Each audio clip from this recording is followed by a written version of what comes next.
Halo, jumpa kembali lagi dengan saya di channel New Pelaut. Buat adik-adik taruna-taruni SMK Pelayaran maupun Akademi Pelayaran serta pelaut pemula, pada kesempatan kali ini saya akan ajak Anda membahas tentang bagaimana cara mengisi deck logbook dengan baik dan benar. Sebelum kita membahas cara pengisian deck logbook, saya akan ajak Anda kilas balik sejarah singkat deck logbook, di mana zaman dahulu para pelaut mencatat segala kegiatan dan hal yang ditemuinya selama berlayar ke dalam voyage journal atau seaman journal. Dan seiring waktu, jurnal ini berubah nama menjadi Chief Officer Logbook, sehingga Chief Officer lah yang mencatat keseluruhan kegiatan tersebut. Dan dengan adanya revolusi industri, sehingga ditemukan teknologi mesin, maka kapal layar tidak menggunakan layar kembali, tetapi menggunakan mesin, sehingga logbook ini terbagi menjadi dua. Yang pertama, deck logbook, yang kedua adalah engine logbook. Jadi seperti itulah secara singkat pergeseran seaman journal atau voyage journal menjadi deck logbook, sehingga logbook itu sendiri sekarang menjadi dua, deck logbook dan engine logbook, seperti yang kita temui sekarang. Oke, selanjutnya untuk pengisian deck logbook ini sebenarnya sudah diatur oleh AIMO. Itu tertuang di dalam SOLAS chapter 5 aturan 28. Nanti Anda bisa cek di SOLAS. Saya ulangi, Anda cek di SOLAS chapter 5 aturan 28, di mana poinnya adalah arahan untuk semua kapal diwajibkan untuk mencatat semua kegiatan navigasi serta kegiatan harian di atas kapal, dan catatan tersebut atau logbook tersebut diverifikasi atau diketahui oleh master kapal tersebut. Jadi seperti itulah arahan yang dituangkan oleh AIMO melalui SOLAS.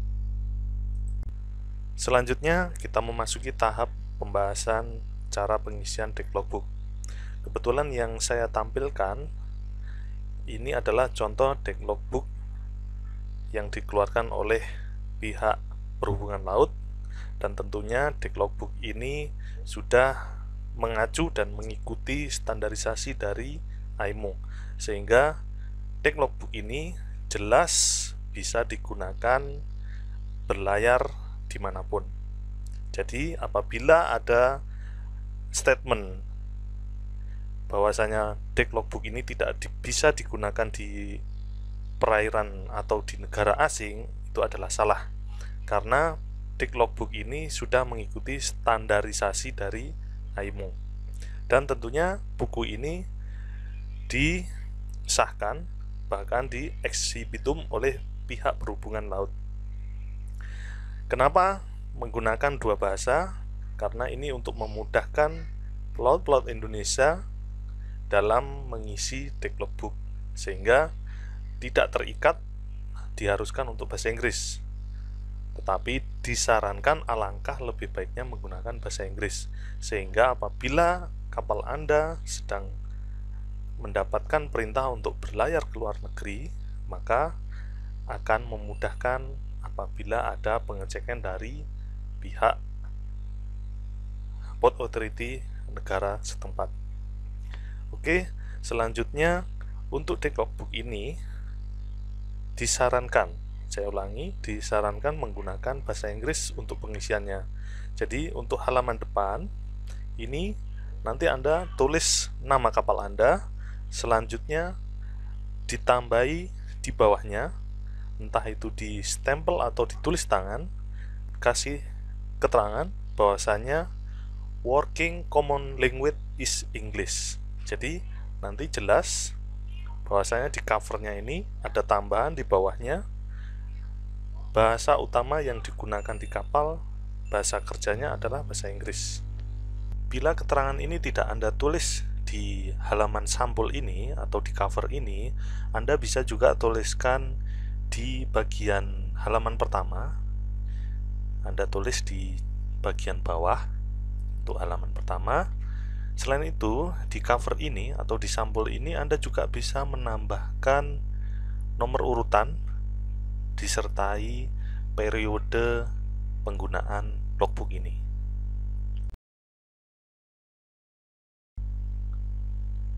Selanjutnya halaman pertama atau halaman nomor 1. Seperti ini tampilannya. Kita mengisi data nama kapal, nama pemilik atau ship owner, dan juga kita masukkan nama nahkoda pada saat itu. Dan di bawahnya ini adalah tanggal memulai penggunaan deck logbook. Jadi seperti yang saya sampaikan di awal, jadi covernya boleh kita berikan catatan tanggal penggunaan, periode penggunaan deck logbook, sehingga memudahkan saat kita mencarinya. Selanjutnya halaman kedua.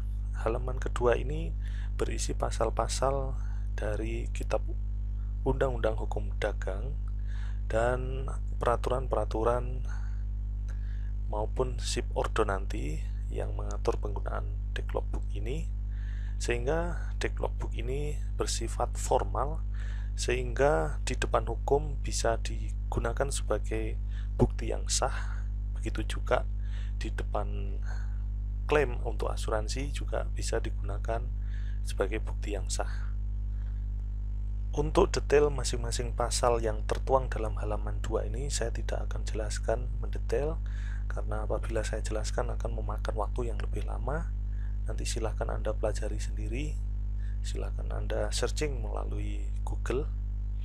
Selanjutnya kita lanjut ke halaman 3.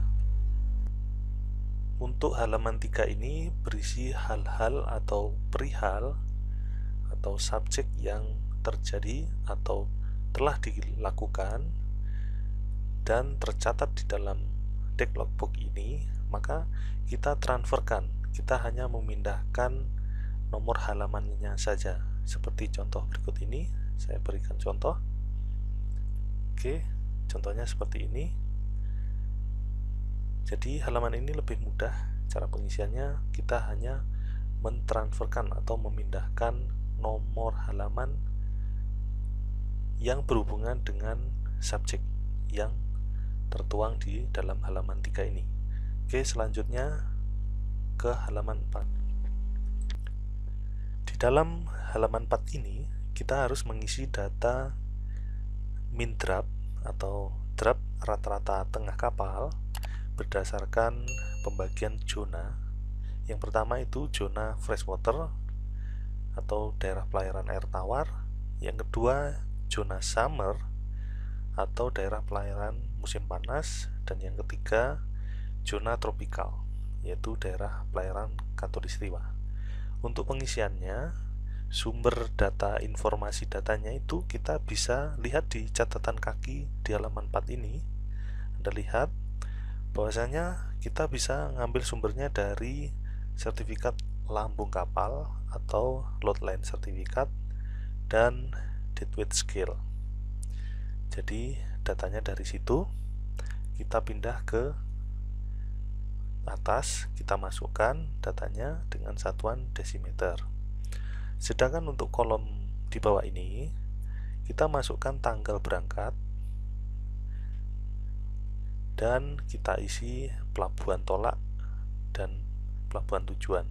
Setelah itu kita isi data draft depan dan draft belakang.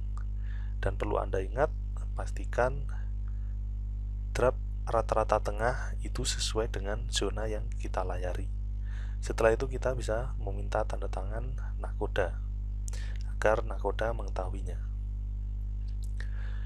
Selanjutnya kita bahas yang halaman kelima. Di dalam halaman 5 ini memiliki kolom yang sama dengan halaman 4, sehingga halaman 5 ini merupakan spare atau cadangan apabila di halaman 4 sudah penuh, sehingga Anda bisa beralih mengisi di halaman 5. Adapun isinya sama untuk halaman 5 ini, dan data yang dimasukkan adalah data draft, tanggal tolak, dan pelabuhan berangkat dan pelabuhan tiba. Cara mengisinya pun sama seperti yang saya contohkan di halaman 4 tadi. Selanjutnya kita bahas di halaman 6. Di dalam halaman 6 ini isinya adalah mutasi-mutasi, yaitu perpindahan kru di atas kapal, perpindahan naik maupun turun. Jadi Anda nanti bisa salin daftar kru list yang ada di atas kapal, Anda salin ke dalam halaman 6 ini. Anda tulis nama, rank atau jabatannya di atas kapal, tanggal send on, dan tanggal send off. Setelah itu Anda bisa juga isi di sampingnya ini alasan send off.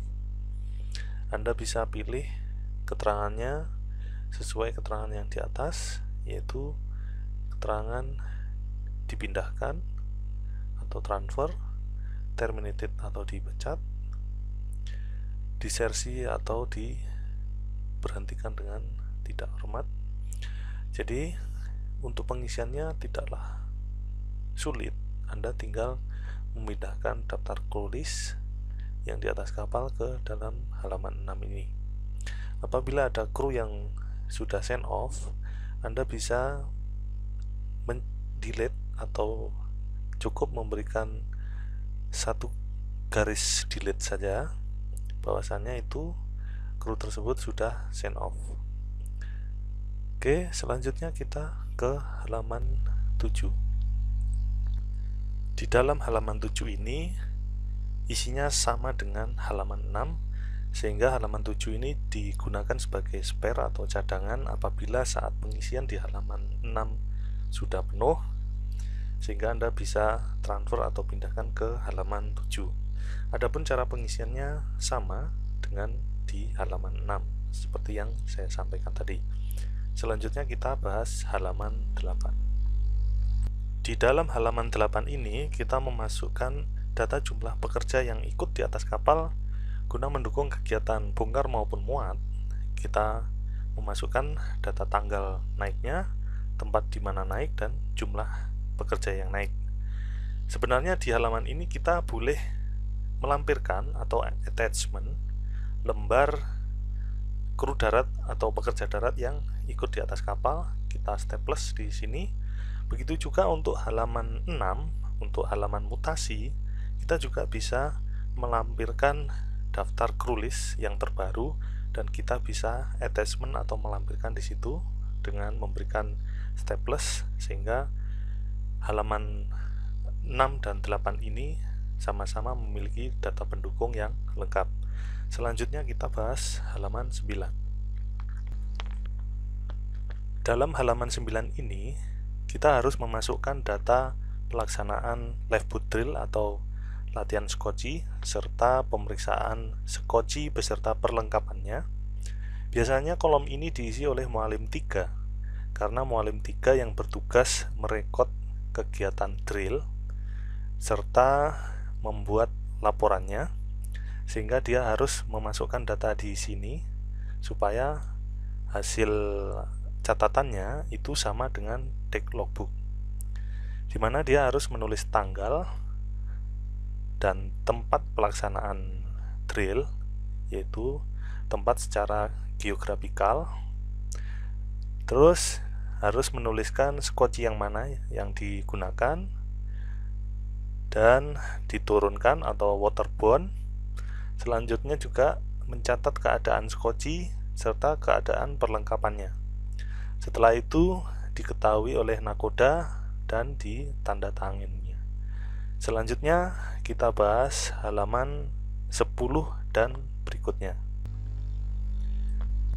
Di dalam halaman 10 hingga berikutnya, yaitu maksudnya di halaman paling terakhir, itu isinya sama seperti ini, tampilannya lebar.